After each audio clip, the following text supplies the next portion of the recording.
இன்னும் தெரியப்படுத்துவேன். ஆமென், ஹல்லேலூயா. நீ கொடுத்த அன்பு, நீ கொடுத்த மகிமை எல்லாம் அவர்கள் நான் கொடுத்துருக்கிறேன். நான் எங்கே இருக்கணும், அவங்களும் என்ன இருக்கணும். அப்படி அவங்க ஒருமைப்பாட்டில் நமக்குள்ளாக என்ன செய்யறவங்க தேர்ச்சி பெற்றவர்களாக ஆகணும். அதுக்காக அவங்க என்ன செய்யுங்க, பார்த்துக்கொள்ளுங்க அப்படின்னு சொல்லி ஜெபம் பண்ணுறாங்க. இந்த அர்த்தத்தில் சாராம்சம் என்ன, இந்த வேத பகுதி இந்த 3 வருஷம் சாராம்சம் என்ன அப்படின்னா, இயேசுக்காக நம்ம என்ன செய்யணும், இந்த ஒருமைப்பாட்டில் காணப்பட வேண்டும். நமக்காக இல்லையோ, நம்மளுக்கு சொந்த பந்தங்கள் இருக்காங்க அதனால ஒற்றுமையாக இருக்க இல்லையோ, எங்கள் பாஸ்டர் தான் எங்கள் மாமா அதனால் சபையில் அஞ்சு இருக்கோம் ஒற்றுமையாக இருக்கோம், அதுக்காக இல்லையோ, எங்கள் அப்பா தான் அங்கே பாஸ்டர் அதுக்காக ஒற்றுமையாக இருக்கோமே இல்லையோ, எங்கள் அண்ணன் தான் அங்கே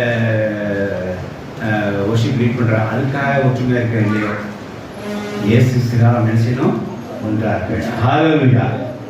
அவர் ஒருமைப்பாட்டை தேர்ச்சி பெற்றவர்களாக இருக்க முடியாத அவர் வேண்டிக் கொண்டார். நீ கொடுத்த அன்பை அவன் கொடுத்தேன்.